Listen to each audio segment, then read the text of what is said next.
Akhirnya beliau berangkat ke Taif. Tidak berhenti menyampaikan agama Allah, walaupun ternyata di Taif yang ada gangguan. Bahkan beliau dilempari batu. Kaki beliau berdarah-darah. Padahal beliau adalah manusia terindah yang pernah menginjakkan kakinya di muka bumi. Akhirnya beliau balik lagi ke kota Mekah. Lalu beliau hijrah ke kota Madinah. Bayangan orang-orang musyrikin, cahaya Islam ini akan padam. Dan mereka berusaha dengan segala upaya untuk melakukan itu. Terjadi perang Badar di bulan Ramadan. Ana mau tanya nih, yang bukan mahasiswa, kalau mahasiswa tahu jawaban. Ana mau tanya yang bukan mahasiswa, tanggal berapa terjadi perang Badar itu dan berapa jumlah pasukan musuh? Dan berapa jumlah pasukan umat Islam? Dan berapa yang terbunuh dari kalangan kaum musyrikin? Nah, siapa yang mau jawab? Tanggal berapa? Tanggal 2. Tahun 2. Tanggalnya bukan 2. Tahun kedua Hijriah, betul. Tapi tanggalnya bukan. Nah, ada usaha dari Bapak. Siapa? Taib, tanggal 17 Ramadan, sahih. Lanjut. Berapa jumlah pasukan kaum? Kaum muslimin 300 belasan. Oke, kaum musyrikin? Ini informasinya diambil dari sana satu, diambil dari sana satu. Ini bukan kerja kelompok ini jemaah. Iya.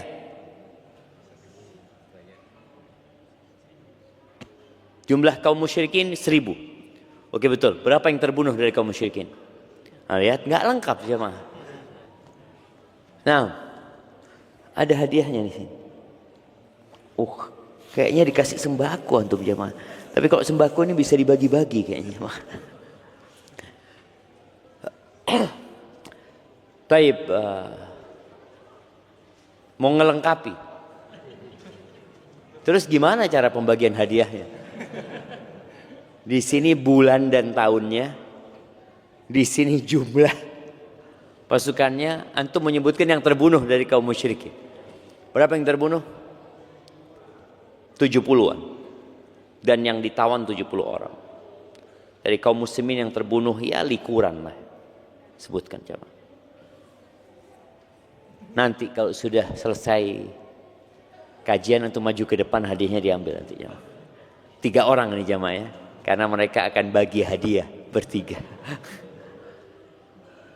Tapi subhanallah kita lihat, Allah berikan kemenangan kepada kaum muslimin. Yang mungkin kaum muslimin ada kebanggaan lah, ada kegembiraan. Tapi ternyata di tahun ketiga Hijriah, perang Uhud kalah umat Islam. Di tahun kelima Hijriah datang pasukan musyrikin dengan membawa 10.000 prajurit yang siap perang. Subhanallah. Saat itu umat Islam dalam kondisi yang menakutkan. Nabi SAW mengatakan kepada mereka, saat beliau memecah batu dalam penggalian parit itu, bahwa Romawi akan ditaklukkan, Persia akan ditaklukkan. Aku melihat istana-istana yang ada di Madain. Yaman akan takluk. Semua umat Islam yakin bahwa apa yang disampaikan Nabi SAW akan menjadi kenyataan. Tapi orang-orang munafik berbeda. Mereka mengatakan, gimana sih? Kita ini belum tentu selamat. Kita ini belum tentu bisa keluar dari perang Ahzab itu melanjutkan kehidupan. Kok ini janjinya sudah muluk-muluk. Tapi orang beriman yakin dan terjadi. Bagaimana Romawi di Syam pada saat itu, bagaimana Persia, bagaimana Yaman kemudian masuk ke dalam negeri Islam. Konstantinopel, Nabi berjanji, la tuftahunnal Qustantini, benar-benar akan ditaklukkan Konstantinopel itu. Walaupun peristiwanya setelah 800 tahun lebih, tapi terjadi.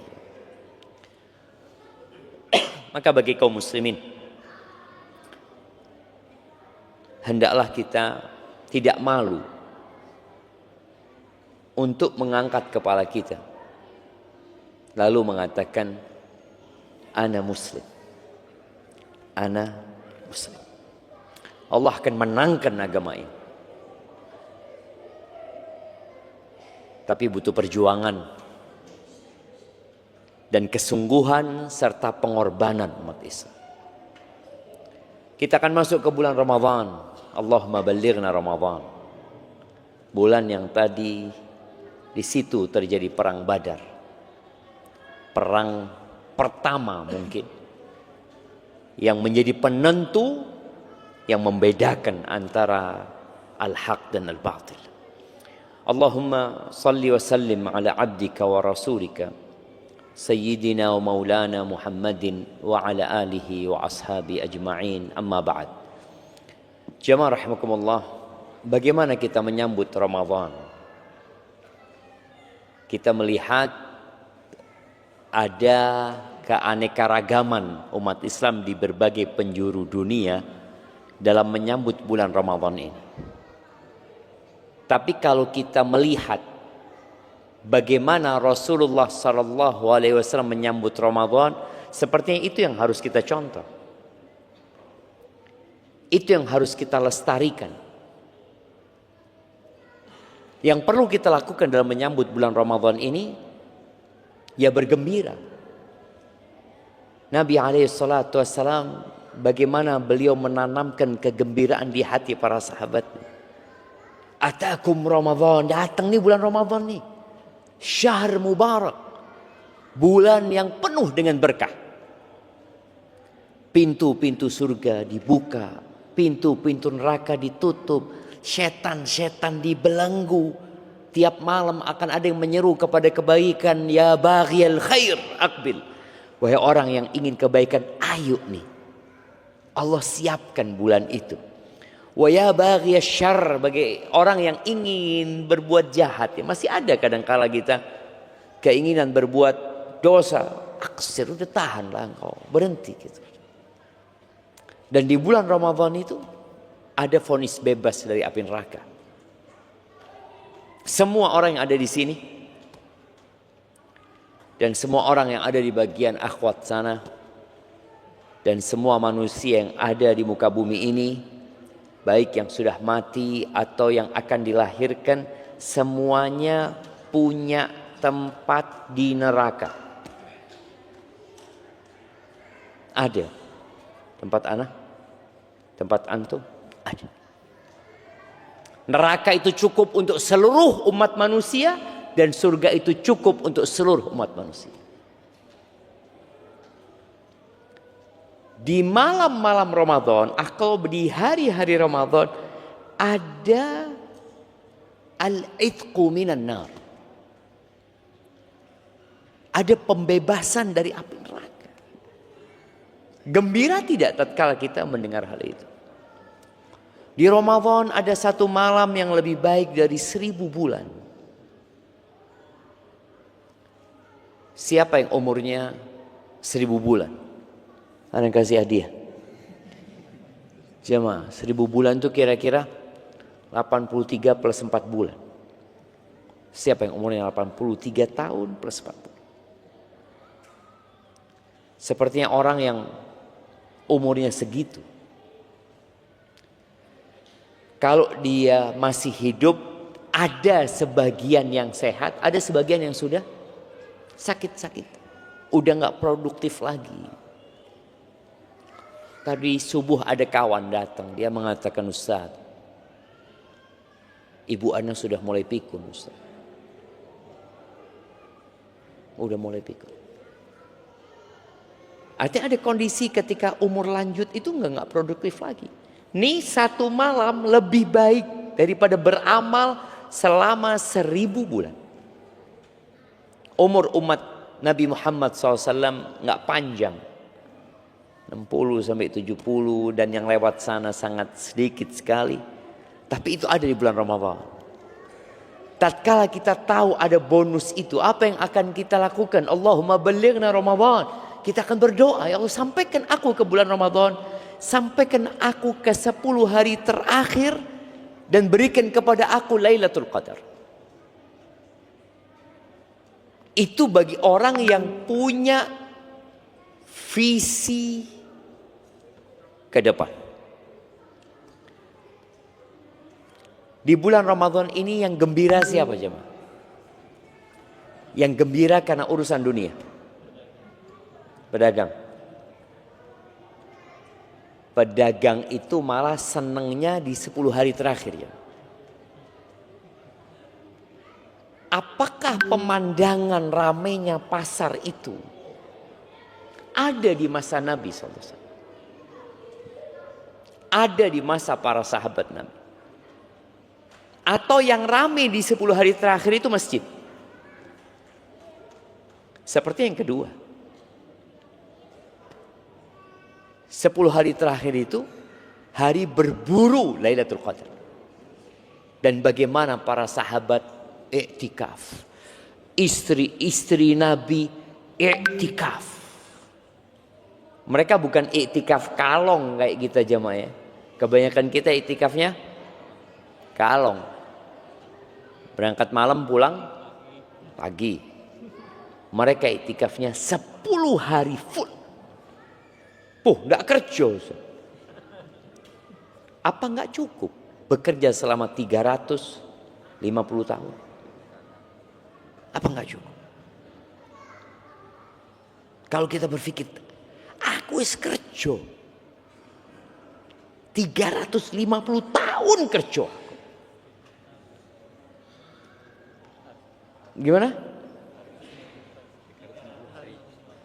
Oh, tahun, hari. 350 hari ya. Mungkin enggak 350 hari ya. 344 hari atau 45 hari. Bekerja. Kemudian 10 hari ini apa enggak bisa aku cuti? Enggak bisa aku fokus untuk mendapatkan yang 1 malam lebih baik dari 1000 bulan. Loh, tapi kan nggak wajib Ustadz ya. Sudah, kalau bicara nggak wajib ini kita kalau ketemu sama ahli fikih susah. Ustadz ini ilmunya kalah sudah. Kan nggak wajib. Iya. Emangnya hatam Quran wajib Ustadz? Oh enggak. Emangnya sholat taraweh wajib? Enggak. Emangnya ngasih berbuka orang puasa wajib? Tidak. Apalagi? Yang mau ditanya lagi jamaah? Enggak. Tapi kalau kita bicara berapa banyak urusan dunia yang sunnah aja enggak kita lakon.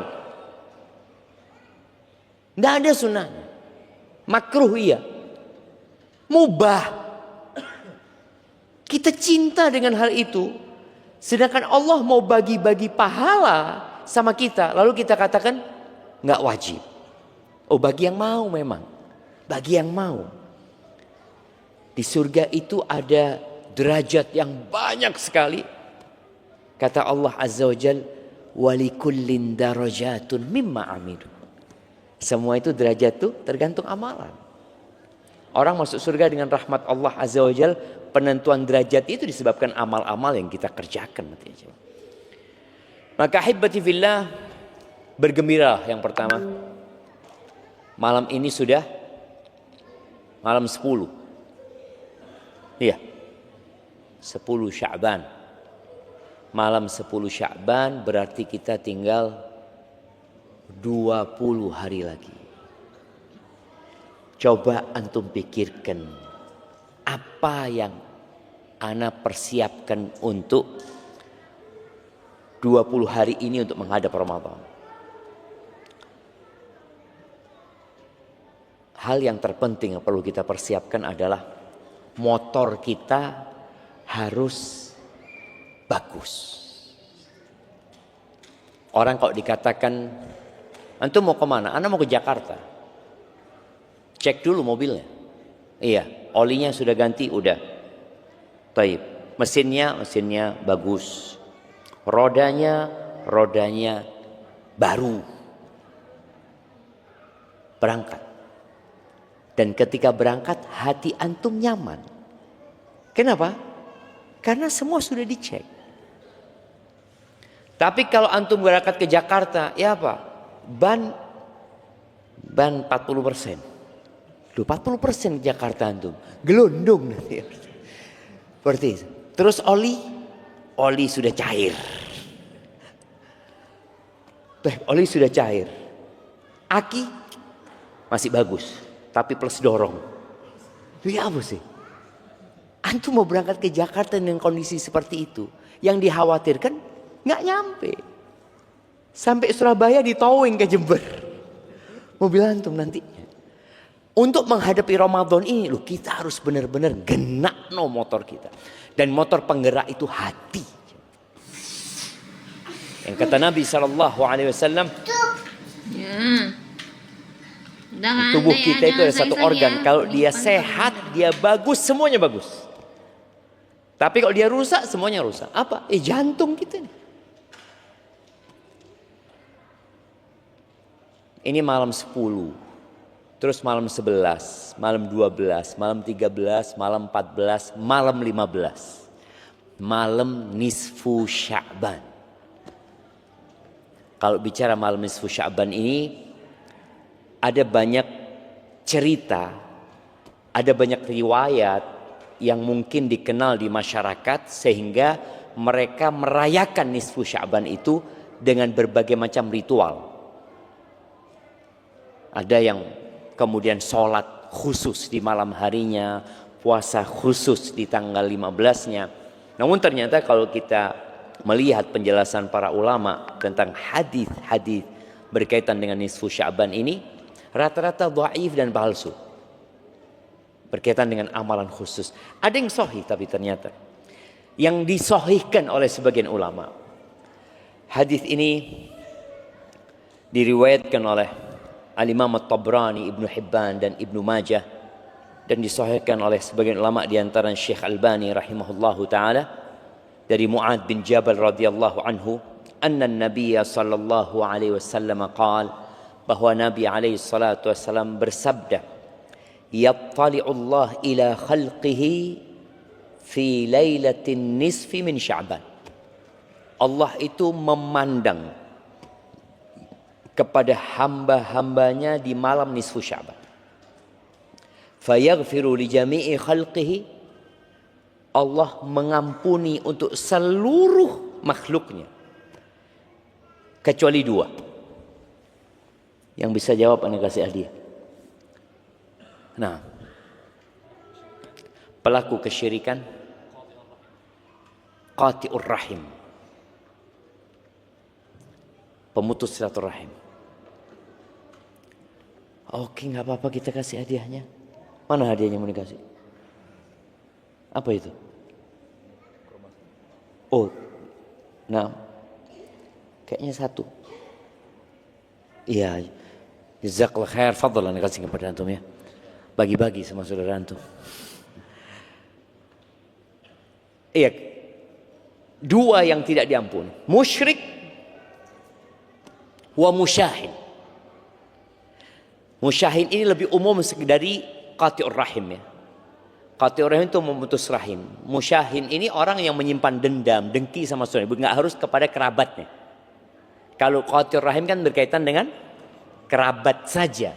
Tapi musyahin ini orang yang di hatinya ada kedengkian, kemudian dia tidak bertegur sapa dengan saudaranya, sesama muslim, bukan kerabat. Itu nggak diampuni sama Allah SWT. Yang Allah lihat itu adalah hati. Jadi kita harus persiapkan hati kita dari segala ketergantungan kepada selain Allah, percaya dengan khurafat ya.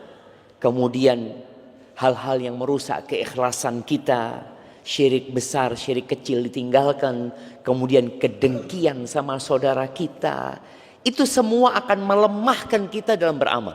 Dan ternyata di bulan diangkatnya amalan ini, tuh 2 orang nggak diampuni. Innallaha la yanzuru ila suwarikum. Allah tuh nggak ngeliat kepada rupa kalian. Sebagian kita sibuk dengan rupanya, sibuk dengan mau masuk Ramadan cukur supaya ganteng kata dia. Dah dilihat gitu loh sama Allah itu. Wala yanzuru ila amwalikum, nggak lihat loh amal apa harta kalian, nggak dilihat. Pakai mobil apa ke sini, nggak dilihat sama Allah. Pakai motor apa, jamnya apa mereknya, oh cincinnya berapa harganya, nggak dilihat sama Allah SWT. Wa innama yanzuru ila qulubikum wa a'malikum, yang dilihat tuh hati kalian. Dan subhanallah, kita yang duduk di sini menyimpan sesuatu di hati kita yang sebelahnya nggak tahu, tapi Allah tahu. Boleh jadi ada kedengkian dan iri, ada keinginan balas dendam, yang itu akan membuat antum jadi lemah dalam perjuangan. Maka tolong bersihkan dengan bertobat kepada Allah Azza wa Jalla, membersihkan hati kita, memperkuat amal kita insyaallah. Tapi sebelum kita lanjutkan, antum sudah kenal dengan kanan kiri antum? Enggak lagi. Setiap kajian ustadznya harus ngiling. Tapi memang ya seperti itu manusia jemaah. Nabi SAW itu di masa Nabi SAW pernah beliau itu ngomong, nyampaikan sebuah hadis. Jadi ada orang datang, Assalamualaikum. Kata Nabi SAW, asyrah, 10 kebaikan nih orang ini. Datang lagi, Assalamualaikum warahmatullahi wabarakatuh, 20. Assalamualaikum warahmatullahi wabarakatuh, 30. Habis Nabi nyampaikan itu alaihi salatu, ada sahabat pergi nggak salam jamaah. Ya kata Nabi SAW, ya Allah baru saja disampaikan, kata Nabi SAW. Sudah hampir lupa gitu loh. Lalu Nabi alaihi salatu mengatakan, yang terakhir itu tidak lebih penting daripada yang pertama. Jadi salam itu ketika datang dan ketika pergi gitu loh jemaah. Cuma tadi bagaimana sahabat Nabi lupa jemaah. Dan antum sudah kenal belum? Antum kenal sama yang kanan antum? Enggak, antum? Loh dia ngarep soft pertama enggak kenalan jemaah. Yuk kenalan kabeh jemaah. Kenalkan nama, dari mana, apa profesinya.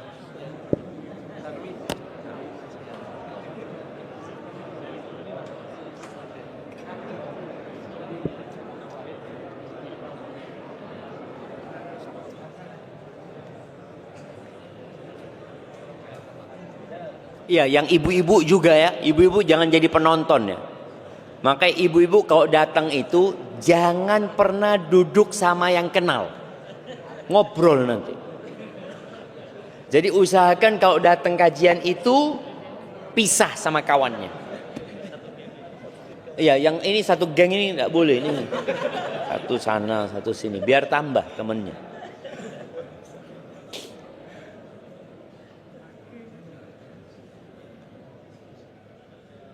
Nah, ana mau kasih hadiah buat yang kenalannya baru saja ini 5 orang.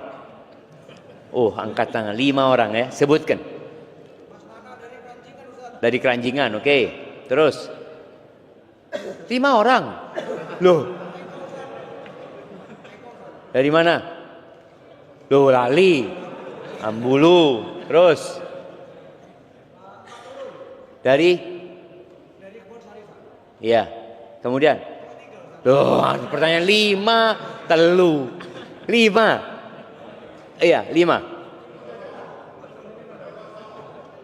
Loh, 5 orang yang kenal. Pertanyaannya kenal 5 orang barusan. Loh, 1 orang tuh enggak 5. Tidak ada kan jemaah? Oke, 4. Ini 3 ini barusan cuma 4. Yang bisa nyebutkan 4 baru kenal ya. Baru, ojo gengnya, gengnya ndak. Kenalan, baru kenalan saat ini jam. Tidak ada kan cuma. Yang 3 mau dikasih? Enggak, kurang 2. Harus lebih semangat. Iya, ibu-ibu. Ibu-ibu, ada mic di sana ibu-ibu. Yang kenal 5. Baru hari ini kenalnya. Silakan. Belum? Taib 4. Kita kurangi 1. 4.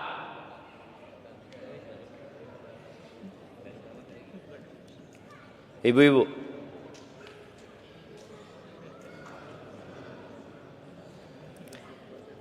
Taib. Berarti masih belum ada. Taib ahibati fillah. Oh ada. Naam, tafadhal.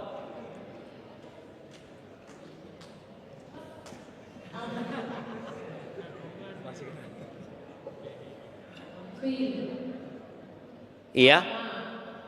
Sebutkan namanya dari mana, namanya tok. Baik nama kari ngarang iso jemaah. Siapa yang dari Jember? Iya, terus. Rahma? Sama dari Jember, sama. Salma, oke. Kemudian? Dahlo. Dia dari Dahlo. Iya, terus? Iva dari Jalan Jawa. Iva dari? Jalan Jawa. Dari Jalan Jawa. Oh gitu. Oke. Sudah 4? Yang 4. Oke, siap. Kasih hadiahnya. Ada kerudung kalau nggak salah sana itu. Taib ahibati fillah. Masalah hati ya. Tolong. Kita ini perlu bersih-bersih hati. Hati ini dibersihkan dengan istighfar, memohon ampun kepada Allah Subhanahu wa taala. Yang kedua, berkaitan dengan kesalahan kepada manusia, maka kita harus minta maaf sama mereka. Ada orang yang amalnya baik, tapi hatinya nggak baik. Masih ingat kisah seorang wanita yang ditanyakan kepada Rasul sallallahu alaihi wasallam, "Fulanah ya Rasulullah, fulanah taqumul lail wa tasumun nahar wa tatasaddaq." Fulanah ya Rasulullah, Masya Allah. Kalau ibadahnya jangan ditanya. Salat malam, puasa sunnah, sedekah.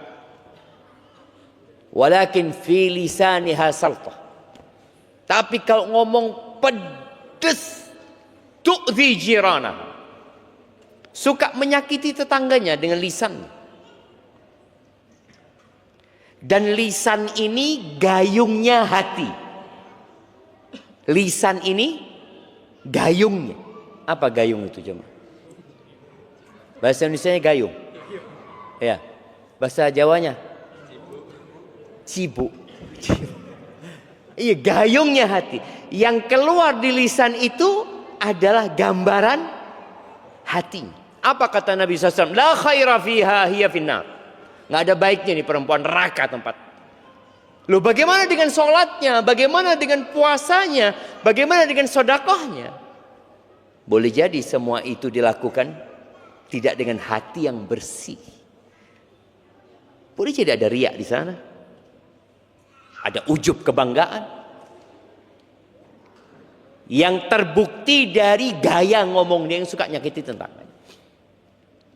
Jadi kalau mau tahu orang itu, ya dari omongannya. Ini orang baik, Ustaz, Masya Allah.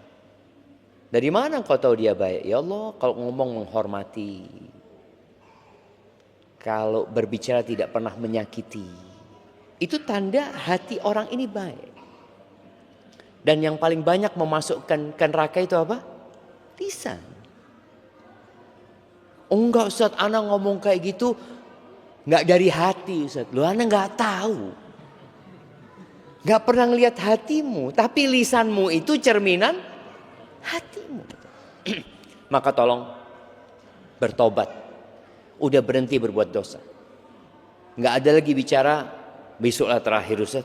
Gak usah besok jemaah. Kita perlu menguatkan motor kita tadi. Ingat yang datang kepada Hasan al-Basri tentang seorang yang gak bisa sholat malam. Sebagian kita nih, kita udah bahas di bulan Rajab bagaimana menyambut Ramadan sebenarnya. Kita sampaikan bagaimana kita memperbanyak baca Quran, sholat malam, ya, puasa. Kalau ternyata antum di bulan Syaban, aku kok gak bisa puasa Ustaz ya? Anak kok gak bisa sholat malam Ustaz? Padahal fulan bisa, anak punya tetangga, anak punya kawan, anak punya sohib, sekantor, puasa kuat. Ngajinya kuat Ustaz, tiap hari 1 juz. Di bulan Rajab, bulan Syaban 1 hari 2 juz. Kenapa dia mampu, aku gak mampu? Kata Hasan al-Basri, qayyadatka dhunubuka. Engkau di rantai, dibelenggu dengan dosa-dosamu. Ingat yang motornya suka mogok dulu, yang kalau mau starter tidak bisa, kemudian businya dilepas. Diapakan businya jamaah? Dibersihkan jamaah, diamplas jamaah. Terus masukkan lagi, starter lagi. Belum bisa ternyata jamaah. Diambil lagi, dibersihkan lagi, tambahi doa. Ya Allah, tidak sampai ke tempat kajian kalau ini tidak hidup ya Allah. Starter hidup. Jadi kalau antum di bulan Sya'ban ini ternyata punya masalah dengan ibadah-ibadah yang seharusnya dilakukan. Yang Nabi SAW di bulan diangkatnya amalan ini memperbanyak puasa sunnah, kita enggak. Ada masalah sama kita. Ada masalah sama hati kita. Coba kita lihat ya bagaimana para sahabat Nabi melihat Rasulullah sallallahu alaihi wasallam. Kana Rasulullah sallallahu alaihi wasallam yasumul ayyam, yasrud. Beliau itu biasa puasa berhari-hari, disambung jemaah. Hatta yuqal la yuftir, sampai dikatakan Nabi ini enggak berbuka. Dari umpamanya dari hari Senin puasa, Selasa, Rabu, Kamis, Jumat, Sabtu, Senin, Selasa, Rabu, Kamis. Puasa nyambung. Wa yuftir ayyam hatta yakat la yasum. Dan kadang-kadang Nabi sallallahu alaihi wasallam tidak puasa. Berhari-hari tidak puasa. Illa yaumaini minal Jum'ah. Kecuali 2 hari dalam 1 Jumat. Kalau bahasa kita seminggu, kalau bahasa para sahabat Nabi sejumat. Kecuali 2 hari dalam sejumat itu, in kana fi siyamihi wa illa sawmahuma. 2 hari ini kalau Nabi lagi nyambung maka akan ikut. Kalau Nabi tidak lagi puasa, tetap beliau puasa di 2 hari ini. Hari apa? Senin sama Kamis. Karena Senin sama Kamis ini hari diangkatnya amalan. Sama kalau di bulan itu, bulan diangkatnya amalan adalah bulan Sya'ban ini. Lalu kata Usama, walam yakun yasumu min syahrin minasyuhur ma yasumu min Sya'ban. Beliau sepanjang tahun itu enggak pernah puasa seperti puasa beliau di bulan Sya'ban. Faqultu ya Rasulullah, maka aku katakan kepada beliau alaihi salatu wassalam, ya Rasulullah innaka tasumu la takadu an tuftir. Engkau itu puasa sampai enggak berbuka. Nanti berbuka dan tidak puasa berhari-hari kecuali di 2 hari itu yang biasa engkau akan menjaganya. Iyo men, kata Nabi, 2 hari yang mana? Kata Nabi SAW. Kata Usama, yaumal itsnin wal khamis, Senin Kamis. Jaga terus Nabi SAW. Lalu Nabi SAW mengatakan, dhanika yaumani, itu 2 hari amal itu dipaparkan kepada Allah Rabbul Alamin. Wa uhibbu an yurfa'a au an yu'rada amali wa ana shaim. Aku ingin amalanku diangkat dalam kondisi aku puasa. Jadi amalan pekanan, amalan Jumatan itu diangkatnya hari Senin sama Kamis. Beliau ingin diangkat dalam kondisi berpuasa. Terus Sya'ban. Kenapa? Dzaka syahrun yaghfalun nasu anhu. Bulan Sya'ban itu bulan yang dilalaikan oleh manusia. Posisinya antara Rajab dan Ramadan. Kita sudah bahas bagaimana para sahabat Nabi itu mengagungkan Rajab dan Ramadan. Mereka mengagungkan, dan boleh jadi di Rajab mereka juga memperbanyak puasa, memperbanyak ibadah di sana. Terus Sya'ban mungkin sebagian orang berpikir istirahat. Persiapan Ramadannya dengan istirahat. Istirahat loh Ustaz. Bentar lagi mau Ramadan kita. Harus makan yang benar di bulan Sya'ban. Orang lalai dengan bulan Sya'ban. Padahal mereka, para sahabat Nabi radhiyallahu taala anhum, mereka hafal dengan bulan-bulan Islam. Oke, Anda mau tanya. Antum sebutkan bulan-bulan Islam. Nah,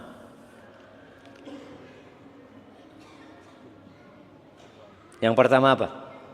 Januari. Ya Allah.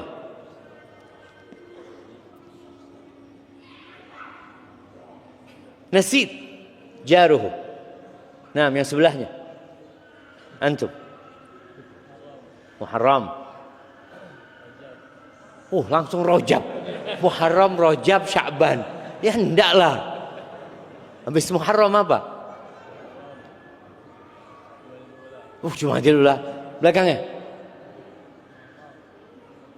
Muharram, Safar, Rabiul Awal, Rabiul Akhir, Jumadal Ula, Jumadal Akhirah, Rajab, Sya'ban, Ramadan, Syawal, Dzulqa'dah, Dzulhijjah. Masya Allah. Kasihkan ini ke sana tak apa jemaah? Masya Allah. Iya, ada cara menghafalnya katanya. Cara menghafal bulan-bulan itu, tapi itu buat anak-anak jemaah ya. Kalau bapak-bapak ini caranya itu Musa, Roro, Juju, Rasa-rasa Juju, Zuzu. Rasa-rasa Zuzu, bukan Juju. Musa, Rara, Juju, Rasa, Zuzu. Hafal. Musa, Muharram, Safar. Rara, Rabiul Awal, Rabiul Akhir. Juju, Jumadal Ula, Jumadal Akhirah. Rasa.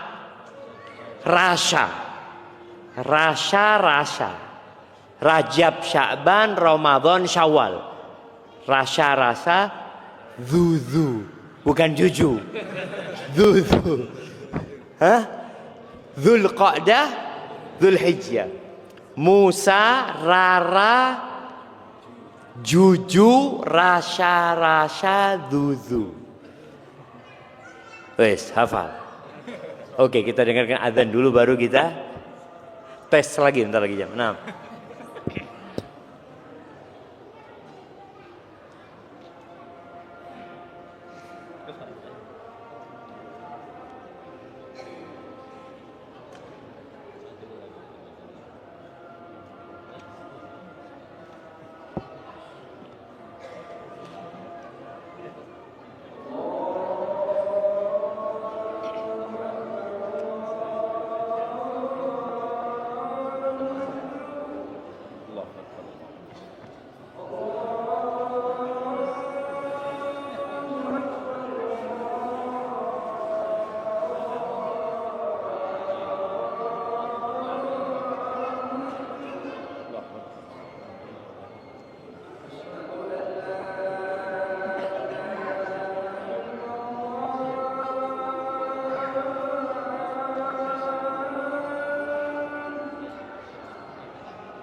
Allahumma salli wa sallim ala nabiyina Muhammad. Baik, kita tes.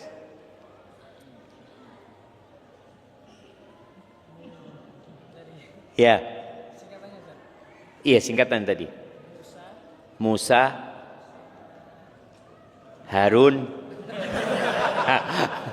Oke. Musa, Rara, Juju, Rasha, Zuzu. Masya Allah, betul jemaah. Kasih hadiah. Nggak apa-apa, kasih kurmanya nih sama dia, Insya Allah. Ya, ibu-ibu. Kalau ibu-ibu guru TK bisa jemaah. Itu buat anak TK. Masa kita kalah sama anak TK? Ya, monggo ibu-ibu. Musa, Rara, Juju, Rasha, Dudu. Ya, ini guru TK kayak ini jemaah. Iya, coba disebutkan. Musa, Muharram, sama Safar. Iya. Terus Juju, Jumadil Awal, Jumadil Akhir. Oh, Rara dulu kok. Rabiul Awal, Rabiul Akhir. Iya. Juju, Jumadil Awal, Jumadil Akhir. Terus. Rasha, Rajab, Sa'ban.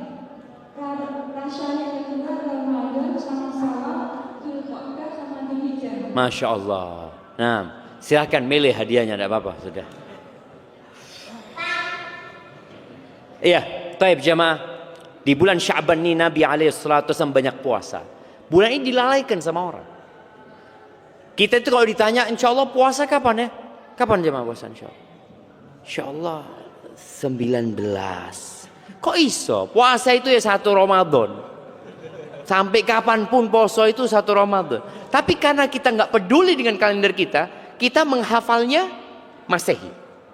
Sampai Ramadan kita, sampai Syawal kita tetap yang dihafal Masehi. Kapan insya Allah kita Lebaran? 1 Syawal. Mulai zamannya Nabi Muhammad SAW sampai hari kiamat, yang namanya Lebaran itu kapan? 1 Syawal. Dan ketika Nabi SAW menyebutkan banyak orang lalai, ini di masa Nabi SAW. Bagaimana dengan di masa kita? Yang pahala di waktu dilalaikan orang itu nilainya besar sekali. Al-ibadatu fil haraj kahijratin ilayya. Ibadah di waktu-waktu orang lalai, sibuk cari dunia, ini itu seperti hijrah kepada aku, kata Nabi SAW. Salat duha yang paling utama itu kapan? Hina tarmudul fisal. Yang dikatakan salatul awabin, salatnya orang-orang yang kembali kepada Allah. Itu bukan jam 7, bukan di awal siang, bukan. Tapi ketika anak onta mulai kepanasan. Anak onta itu pagi masih duduk-duduk, jemaah, lama-kelamaan kok panas, baru dia pergi. Dan biasanya di waktu itu orang sudah sibuk bekerja. Kalau mau berangkat kerja kan memang belum sibuk. Tapi coba antum sholat duha jam 10. Waduh, wis kerja, wis ini itu, wis batal wudhu. Apalagi wis pakai kos kaki, pakai ini, aduh malas sudah jamaah. Maka pahalanya jadi sholatul awabin. Sholatnya orang-orang yang kembali kepada Allah. Saat mereka sibuk, ternyata antum kembali kepada Allah SWT. Dan Sya'ban ini kayak gitu jamaah. Dan di bulan Sya'ban itu diangkatnya amalan. Dan aku ingin, kata Nabi SAW, ayyurfa'a amali wa ana sha'im. Aku ingin diangkat amalanku dalam kondisi aku puasa. Baik, sebutkan 3 keutamaan puasa. Masih ada hadiahnya. Nah, 3 keutamaan puasa. Fadhal, 3. Ada 10 mungkin jamaah. Yang sudah angkat tangan tadi tidak lagi. Nah, 3 keutamaan puasa. Baik, ibu-ibu. Karena masih banyak hadiahnya ibu-ibu itu. Ibu-ibu, kenapa Nabi SAW kok beliau ingin diangkat amalannya dalam kondisi puasa gitu? Ada apa dengan puasa ini?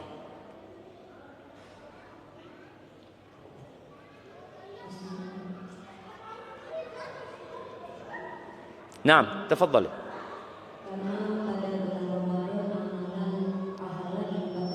Bukan di Ramadan ya, di Sya'ban.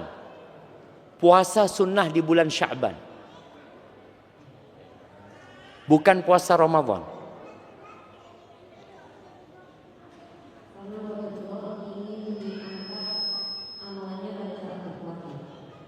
Iya, kenapa?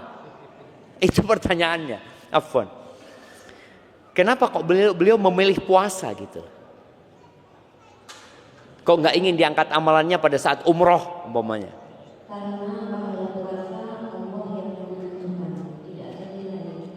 Masya Allah. Iya, itu satu. Yang kedua,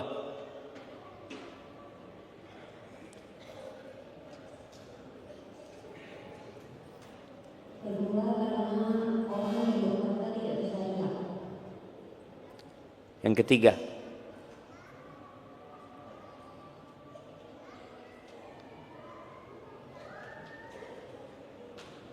nah, nggak apa-apa, dua aja nggak apa-apa sudah. Iya, tuh tadi disebutkan coba. Kenapa? Menjaga hati ya, menjaga syahwat, nah, menjaga nafsu dan menjaga lisan tentunya. Puasa ini madrasah, coba. Full madrasah lengkap komplit puasa. Tadi disebutkan semua amalan Adam itu, anaknya Adam ini udah ada perhitungannya. Baca Quran, satu huruf, satu kebaikan, jadi 10 dilipat gandakan. Sedekah jelas. Kemudian umroh jelas. Kemudian sholat jelas. Illa shaum kata Allah Azza, kecuali puasa itu milikku kata Allah. Aku yang akan kasih pahala. Jadi berapa pahalanya malaikat nggak tahu. Yang tahu cuma Allah Azza wa ana azzi bihi.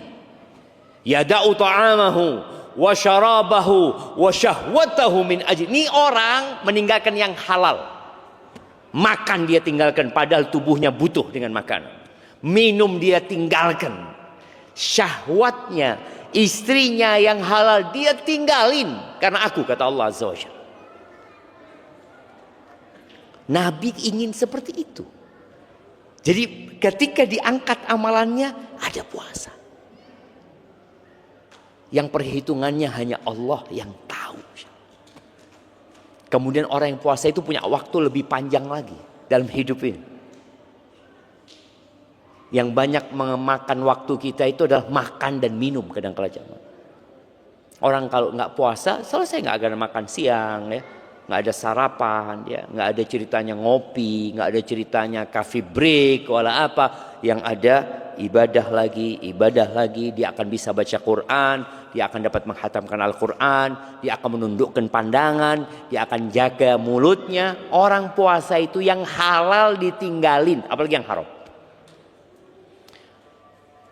Dan yang terakhir buat teman-teman, persiapan untuk menyambut Ramadan ini, mulai belajar lagi fikih Ramadan. Belajar lagi, karena Ramadan ini ibadah setahun sekali ya. Kadangkala ada yang lupa, dengan kita baca, kita termotivasi, kita jadi sadar, dan doa yang banyak supaya disampaikan ke bulan Ramadan. Karena ada orang yang sampai ke bulan Ramadan tapi nggak puasa juga. Dan puasa di bulan Sya'ban ini sebagai bentuk latihan ya. Insya Allah ana yakin jam. Semoga nggak salah. Kalau antum puasa di bulan Sya'ban, nggak ada ceritanya awal Ramadan itu bingung sama takjil. Nggak ada. Nggak ada ceritanya sore-sore keliling. Kemana? Golek bengi. Di mana bengi digoleki jemaah? Nyari malam gitu jemaah. Tahu-tahu pulang bawa sak kresek jemaah. Gorengan, petulo, apa lagi? Kolak, es campur, es degan, ketan. Semua mau dia makan. Habis asar atau 1 jam sebelum waktu adzan itu sudah nunggu di meja makan. Insya Allah dilihati, dibolak-balik. Wah enak iki kok jemaah. Kalau dia biasa puasa di Sya'ban nggak akan mikir itu. Adzan pun dia mungkin sedang mandi. Tapi orang yang tidak pernah puasa Itu jam dibolak-balik jam. Aneh yo. Kok suwi sih imam? Karena dia nggak biasa puasa sunnah. Tapi kalau dia biasa puasa sunnah, dia bisa habis asar dia duduk ngaji. Katanya ada doa yang mustajab buat orang yang berbuka. Dia banyak baca doa, nggak mikir makan. Dan orang yang biasa puasa di bulan Sya'ban, kalau nggak sahur di Ramadan, bingung. Nggak bingung. Karena puasa sunnah itu nggak harus niat di malam hari. Nabi SAW kadang-kala pagi hari tanya ke rumah istrinya, ada yang bisa dimakan? Nggak ada. Kalau gitu aku puasa. Sahur itu sunnah, nggak wajib. Tapi orang yang tidak pernah puasa, ketika tidak sahur di Ramadan, apa yang terjadi? Sak kampung tahu. Aku nggak sahur jemaah. Cerita kabeh jemaah. Status ini. Aku tangi pas azan jemaah. Ini loh. Ini karena dia nggak pernah puasa sunnah gitu loh. Tapi ketika dia biasa puasa sunnah, sahur ya biasa, buka ya biasa. Kenapa Nabi SAW minum air terus sholat? Kok bisa? Kita bisa? Nggak bisa. Kita minum tok Ustaz, sembayang mikiri makanan Ustaz. Kan katanya daripada mikir makan ketika sholat lebih baik makan mikirin sholat gitu loh. Ini wis makan, wis komat, tak apa-apa sudah. Timbang saya mikiri makanan. Itu tadi, gas terus gitu ya. Maka jadi lemah. Jadi ketika seharusnya dia kuat di bulan Ramadan, tarawih tidak kuat. Nah tadi, di bulan Sya'ban mulai antum sholat malam. Mulai. Usahakan antum 11 rakaat. Sudah dimulai. Sholat sunnahnya tadi 40 rakaat kalau bisa. 11 rakaat sholat malam, rawatibnya 12 rakaat plus 17, 40 rakaat. Dijaga, direncanakan. Mampu apa tidak? Kita itu nggak mau, bukan nggak mampu. Antum punya waktu. Antum kalau sudah pegang handphone 1 jam bisa scrolling. Ketika datang ke dokter diperiksa, masya Allah sehat antum punya ini. Karena sering bergerak. Yang lainnya ada bergerak jemaah. Maka tolong direncanakan, dimulai semua ibadah yang akan dilakukan di bulan Ramadan. Usahakan di bulan Sya'ban sudah dimulai. Muqaddimah nih, sudah latihan. Iktikaf, mulai iktikaf. Nih mahasiswa nih. Yang enggak pulang, dia punya waktu iktikaf. Sudah, iktikaf. Enggak harus puasa ya. Tapi kalau bisa antum puasa, sahurnya minum air, selesai di masjid, nanti buka baru pulang mom ya. Barakallahu fikum.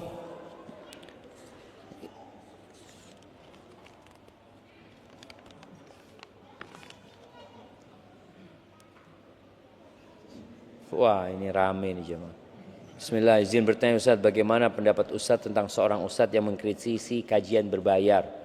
Apakah pendapat pribadi Ustaz tersebut bisa dijadikan hujah dan rujukan? Yang pertama, hujah itu adalah qala Allah, qala Rasul ya. Kalau bicara ini pendapat, ya pendapat, nggak ada masalah seorang berpendapat dan boleh jadi dia menyimpulkan hal itu karena ada pertimbangan-pertimbangan ya, seperti itu. Nggak ada masalah. Jadi antum jangan anti kritik. Ketika antum dikritik, itu menjadi bahan untuk introspeksi diri kita. Boleh jadi memang kita salah. Boleh jadi dia yang benar. Jadi ada masalah-masalah yang ada ruang untuk pendapat di antara para ulama, para asatidzah. Hendaklah berlapang dada menghadapi hal itu dan selalu berbaik sangka. Berbaik sangka dengan yang mengkritik dan berbaik sangka dengan yang dikritik. Dengan cara itu insya Allah kita akan tetap menghargai dan menghormati para asatidzah. Barakallahu fikum.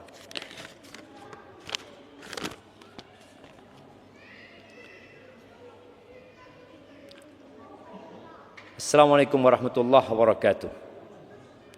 Ahsanallahu ilaik ya Ustaz. Ana sedang bersedih hati melihat kondisi abi ana yang sudah tidak pernah nampak di majelis ilmu di kampung halaman. Pernah ana ajak dan tanyakan kenapa tidak mau lagi hadir ke sana. Beliau beralasan orang yang hadir di masjid tersebut belum tentu merubah akhlaknya menjadi lebih baik. Ditambah lagi beliau malah kecanduan bermain TikTok, scroll, live dan segala macam yang mungkin tidak ada faedahnya. Kita lihat jemaah ya, setan itu terkadang dia membisikkan 99 pintu kebaikan yang dia maksudkan yang ke-100 yang keburukan. Jadi bayangkan bagaimana abahnya anak ini, dia nggak mau kajian karena belum tentu berubah ya. Tapi ternyata dia sibuk dengan TikTok, dengan ini tidak ada masalah gitu. Ini yang perlu kita waspadai dalam menghadapi bisikan-bisikan syaitan ya kepada kita. Antum kadang-kala malas datang kajian. Kenapa? Ana datang kajian Ustaz, nggak ada yang salam sama ana Ustaz. Betul loh jemaah, ada yang seperti itu. Ada teman yang cerita, dia ngomong, Ustaz, ana pertama datang kajian Ustaz di Surabaya, ana datang sama istri ana, dia cerita. Waktu itu di masjid, ada masjid besar, ramai Ustaz. Ana duduk di tengah-tengah lautan manusia itu. Ana di WA sama istri ana. Ada yang nyapa antum, ada yang nyapa anti kata dia. Gak ada kata dia. Nafsi-nafsi. Nah, itu yang terjadi kadang-kala gitu. Menyebabkan orang akhirnya gak suka datang kajian. Apa sih yang menghalangi antum untuk mengatakan Assalamualaikum, kaif halak? Ana dari sini, antum dari mana? Gitu. Apa yang menghalangi? Bid'ah. Apanya yang bid'ah aja mah? Titik bid'ah gitu kan. Malah kita dianjurkan untuk ketika berjumpa untuk mengucapkan salam dan bersalaman gitu loh. Itu sunnah yang kita tinggalkan. Lalu kita mengaku ahlus sunnah wal jamaah. Pertanyaannya Ustaz, bagaimana sikap kami sebagai anak terhadap perilaku abi? Dan bagaimana memujuknya agar kembali ke majelis ilmu dan meninggalkan hal-hal yang tidak berfaedah tersebut. Dan apakah benar perilaku beliau merupakan sikap puber kedua? Syukran Ustaz. Oh, tak puber kedua jemaah. Ya, ahibati fillah. Apa sikap anak? Sikap anak terhadap orang tua yang seperti ini, yang pertama mendoakan. Yang kedua, kalau bisa ketemu. Artinya ini kan di kampung. Anaknya boleh jadi ada di tempat lain. Anaknya di Jember. Kalau kita kasih nasihat pakai surat, ya nggak apa-apa.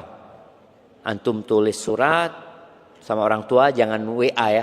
Tulis surat yang di print, kirimkan ke orang tua pakai pos. Biar dibaca, biar enak bacanya. Kalau memang berjauhan. Apa yang sampaikan kepada orang tua tentang kecintaan antum sama orang tua. Yang kedua, ucapan terima kasih kepada orang tua. Yang ketiga, permohonan maaf karena belum bisa berbakti secara maksimal. Yang keempat, harapan. Nah, di keempat inilah yang antum sampaikan berkaitan dengan orang tua tadi. Sampaikan tentang keutamaan majelis ilmu. Di majelis ilmu itu apa saja keutamaannya gitu loh. Setelah disampaikan keutamaan majelis ilmu, kemudian bicara tadi masalah waktu, di mana modal orang hidup itu waktu. Kalau ayah menghabiskan waktu dengan hal-hal yang tidak berguna, apa manfaatnya buat ayah gitu loh. Mungkin seperti itu. Jadi sharingnya itu tidak ngasih tahu, tapi ngajak orang tua untuk berpikir. Semoga dengan cara seperti itu Allah berikan hidayah.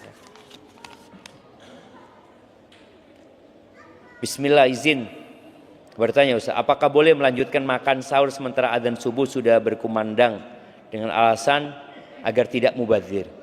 Enggak apa-apa sampai zuhur sekalian jam.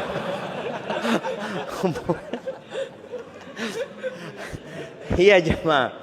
Allah Azza wa Jalla mengatakan wa kulu washrabu hatta yatabayyana al-khaytul aswadu minal khaytil abyadi hatta yatabayyana lakumul khaytul abyadu minal khaytil aswadi minal fajr. Kalian makan dan minum sampai fajar. Ketika fajar terbit dia berhenti. Mubadzir Ustaz. Ya ada apa-apa makan, berarti itu tidak puasa.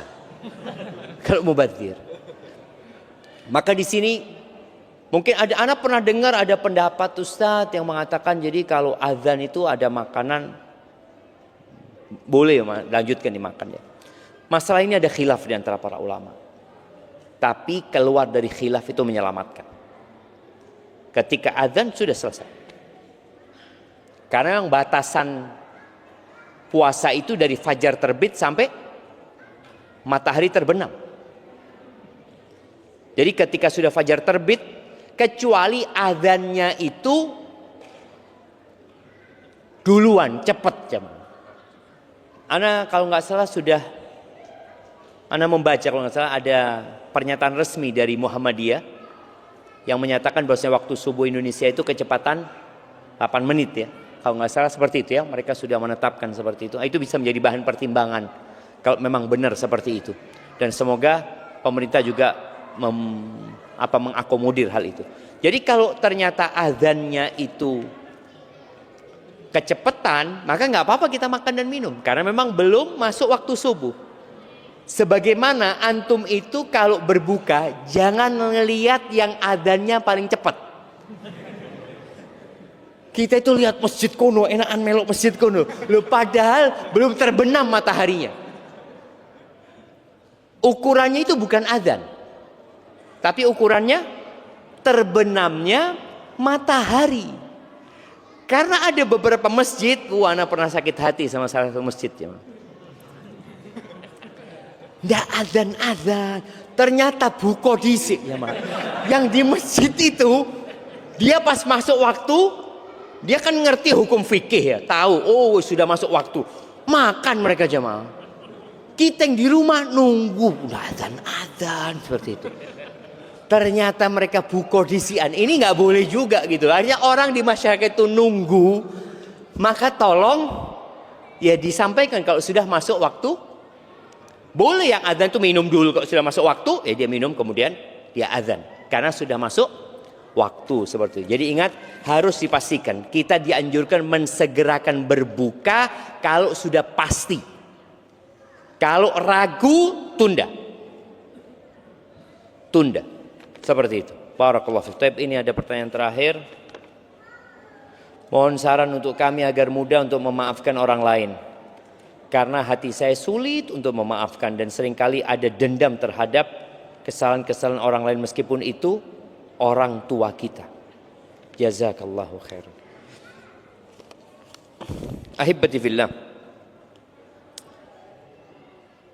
Siapa yang tidak pernah mengecewakan orang lain?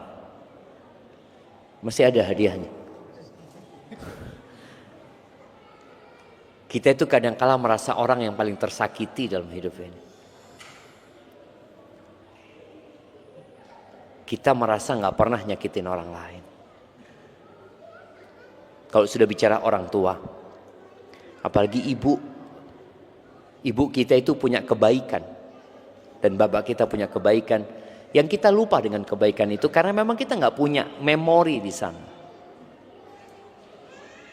Buat para wanita ya khususnya, yang mungkin dia dikecewakan sama ibunya. Kemudian ya ada ibu yang pilih kasih kadang-kala sama salah satu anaknya, bapak juga seperti itu. Akhirnya dia jadi nggak suka sama ibunya. Ketahuilah, ibumu pernah mengandungmu 9 bulan, yang kau nggak tahu. Itu cukup kebaikan yang tidak terbalaskan. Ketika proses melahirkan, dia berpotensi mati ketika itu dan tetap dia lakukan. Kemudian menyusui. Ya. Jadi cara kita memaafkan orang lain yang pertama melihat kebaikan orang lain. Semua orang punya kebaikan. Yang kedua melihat kepada diri kita. Kita ini berbuat salah terus-terusan ya. Sama Allah Azza wa Jalla. Berapa banyak orang yang kita sakiti namun kita nggak sadar. Yang boleh jadi nanti pada hari kiamat ketika antum di sidang kita tahu ada orang yang pada hari kiamat datang membawa pahala sholat, membawa pahala sodako, pahala ibadah yang lainnya. Udah orang ini punya pahala banyak jam. Tapi ternyata yang nuntut dia banyak. Ternyata salah satu yang nuntut istrinya sendiri. Bayangin jam. Yang nuntut anaknya sendiri. Yang nuntut muridnya sendiri mungkin. Yang nuntut tetangganya sendiri. Datang dia. Nuntut. Tahu-tahu pahala yang antum kumpulkan selama ini habis ya. Maka kita disuruh memaafkan orang lain agar orang itu nanti memaafkan kita juga. Agar Allah memaafkan kita. Jadi tatkala antum disakiti sama orang, antum harus tahu ana banyak berbuat salah. Makanya Abu Bakar Siddiq ini sahabat yang paling top nomor 1 yang dijamin masuk surga. Dan dia pernah disakiti dengan sesuatu yang membuat Abu Bakar nggak mau memaafkan. Putrinya dituduh berzina. Dan yang menyebarkan isu itu sepupunya Abu Bakar sendiri. Yang tiap bulan atau tiap waktu dikasih santunan sama Abu Bakar. Gara-gara itu Abu Bakar bersumpah tidak mau memaafkan Mistah. Lalu Allah tegur. Wala ya'tali ulul fadli minkum was-sa'ati an yu'tu ulil qurba wal masakina wal muhajirina fi sabilillah falyafu wal yasfahu ala tuhibbuna an yaghfirallahu lakum.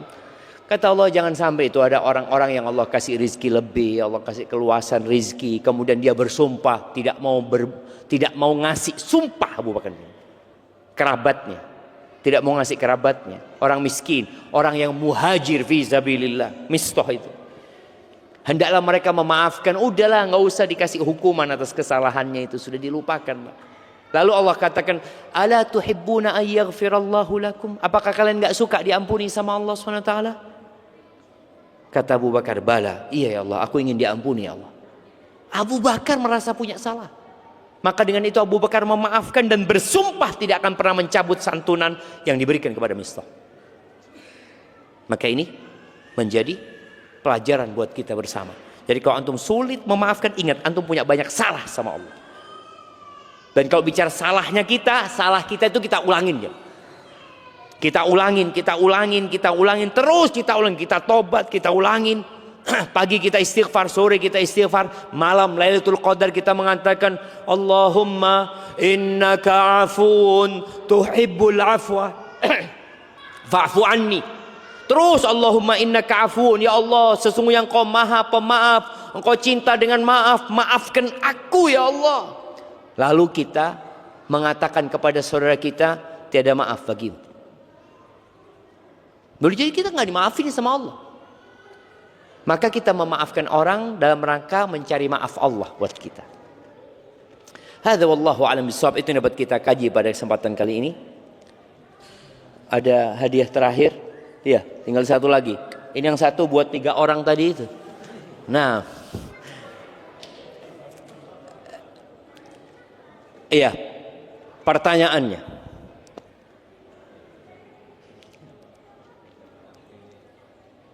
Sebutkan 5 keutamaan Ramadan.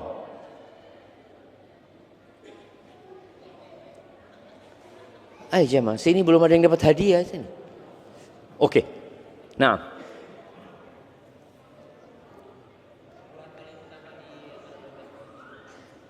Bulan yang paling utama. Keutamaannya apa?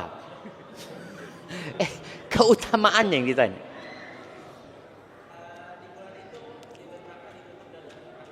Pintu surga dibuka, pintu neraka ditutup.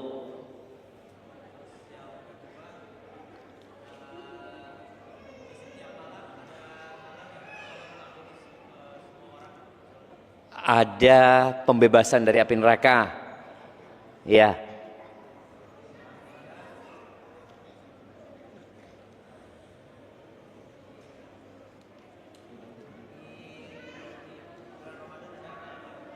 Ada 1 malam yang lebih baik dari 1000 bulan.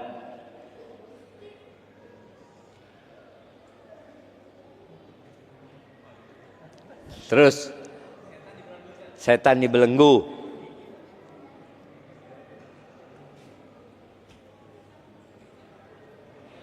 Kemudian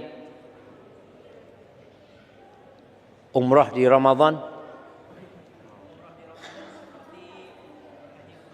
seperti berhaji bersama Rasulullah. Masya Allah, kasihkan hadiahnya.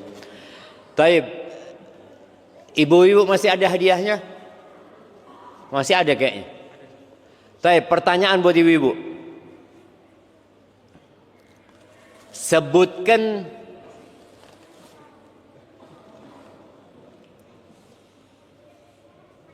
apa jemaah? Iya. Sebutkan 9 istri Nabi Muhammad sallallahu alaihi wasallam. Naam, tafadhali.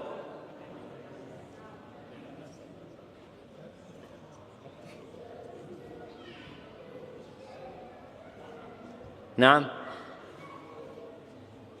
Ada yang hafal?